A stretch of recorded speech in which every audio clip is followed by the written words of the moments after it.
So we just got some insane news dropped by the UFC. Ilia Topuria will now be vacating his featherweight belt to move up to 155 to potentially fight Islam Makhachev for his belt. And in that same breath, we got Diego Lopez versus Alexander Volkanovski for that vacant featherweight belt. Insane news. And I'll be honest with you, I did not expect this one bit. I never ever thought to myself that we would ever see Topuria vacate his belt willingly unless he just was, an absolute monster, which he is, to be fair with you. But I thought he would, keep his belt at 145 and then at the same time move up, fight Islam, and try to achieve double champ status. But he said, F double champ status, I'm going just for the only belt that I can possibly get. Now, he did say that he cleared out the division, which, in my opinion, you only had 2 title defenses, little bro.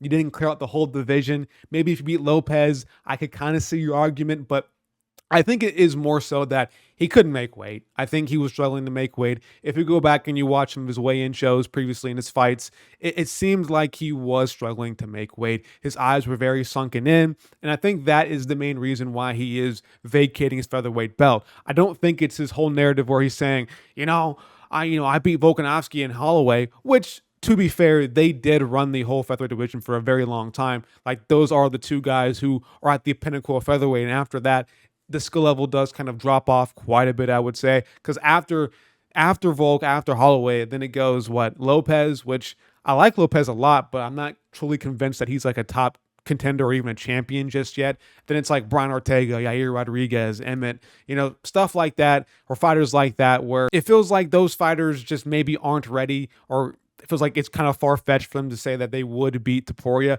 I think Lopez has the best case to beat Topuria, but after that, I don't really see like a Yair or an Ortega or an Emmett in a rematch, or really anybody else. It's already tough to say that Volk beats him in a rematch or that Holloway beats him in a rematch because those guys he put out cold. So it's tough right now to really have anybody else besides Lopez, which I was hoping it was going to be Lopez. I think the UFC were like, hey, let's do Volk in a rematch. And Topuria's like, no, like that fight is not going to be that big. The UFC's like, if not Volk, what about Lopez? And he's like, well, Lopez is, all right. I'd rather get double champ status, and they're like, well, Islam and Sarukian probably have to run it back because he got injured for his fight. And he's like, well, what if I vacate my whole belt and just move up right now? And the UFC's probably saying to him, no, don't do that. Why would you even think about doing that? And Topuria pretty much just said, well, for my next fight, I won't make weight. So either give me that Islam fight or else I'm not making weight. It's already hard for me to make weight anyways.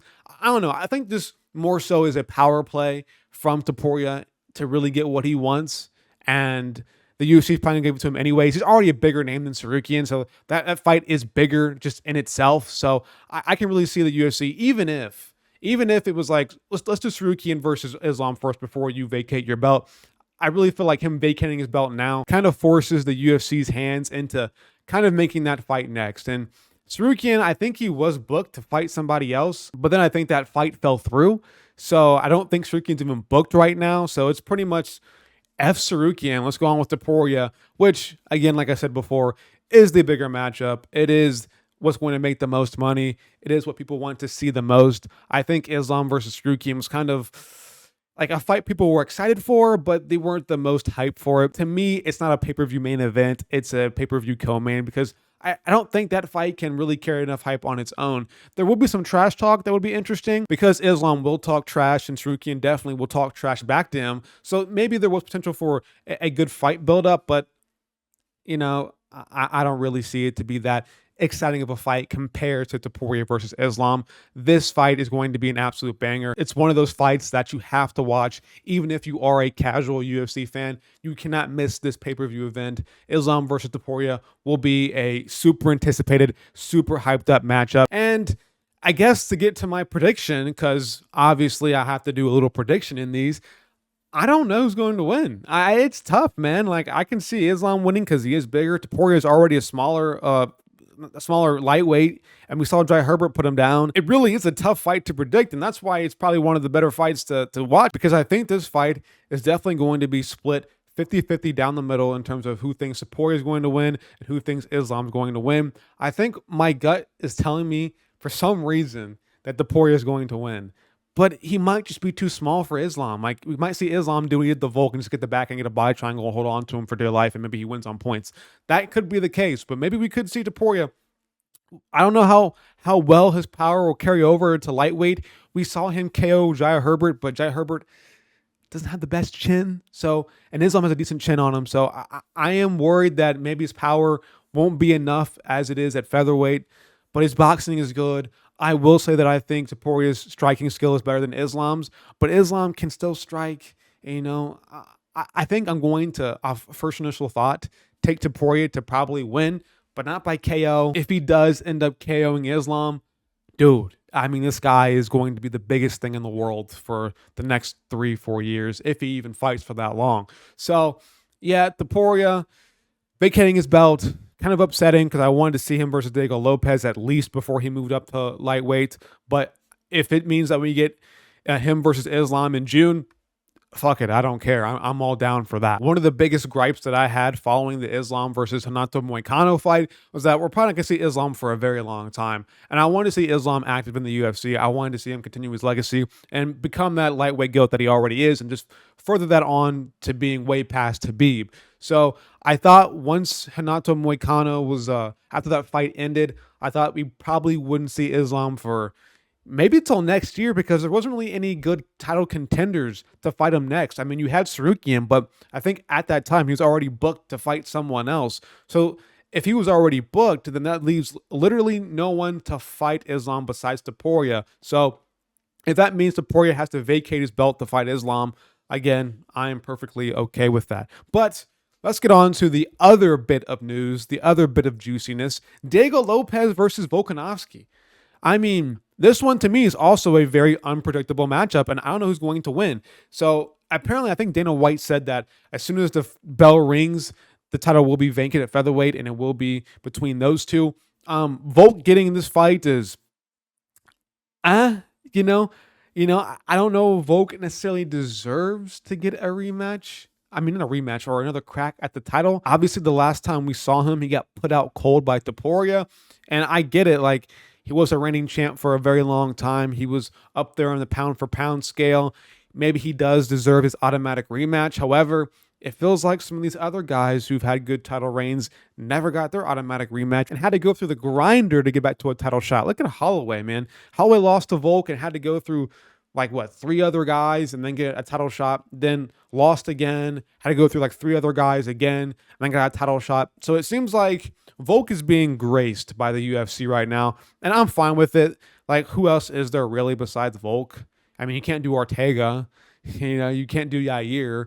Who else is left? I don't even know. Even Josh Emmett hasn't fought in forever. Then Holloway just got KO'd by Topuria recently. So there really isn't anybody left besides Volk and Diego Lopez who could fight for this belt. Diego Lopez, obviously, I think deserves it wholeheartedly. Beat Brian Ortega. He's been incredibly active throughout his entire UFC career. He is 100% deserves a title shot. But do I think he beats Volk?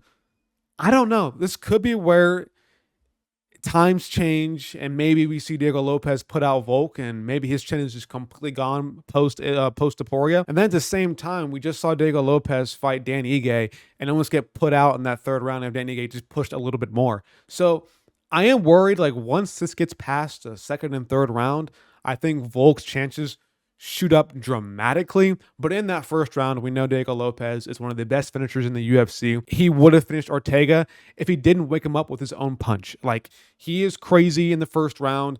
Maybe he can get it done. Maybe we see Volk go in with a heavy grappling game plan and just take down Diego Lopez and stay safe from the jiu-jitsu the entire time. That is also a possibility. I am kind of leaning towards picking Volkanovski right now just because I think I'm just not fully sold yet on Diego Lopez. Like, he has incredible power in the 1st round and great finishing ability, but that's kind of about it. And it's jiu-jitsu, obviously, but that's kind of about it. Like, I do feel like he definitely can be outstriked, especially on the back foot. I can see Volk just tapping low kicks and landing some nice 1-2s. I think Volk is still good. I think his chin's just kind of letting him down, and that's Diego Lopez's best chance to get a win over him. So, honestly, if it goes past the 1st, I'm taking Volk all damn day. If it doesn't, then that means Diego Lopez won. So, yeah, big news.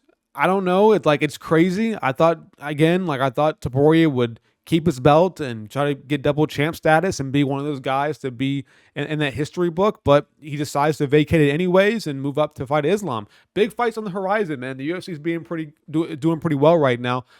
Maybe my prediction of that this will be a good year of the UFC, because the other past two I think have been pretty mediocre. But maybe this year it will actually be a great year and we'll have some insane fights and super fights happen. And overall, just a great year of UFC fights, because when the UFC is good, my channel does good. When the UFC is bad, my channel does bad. So that's kind of game you play when you're a YouTube content creator of a sport. So yeah, that's pretty much it. That's kind of my take on everything.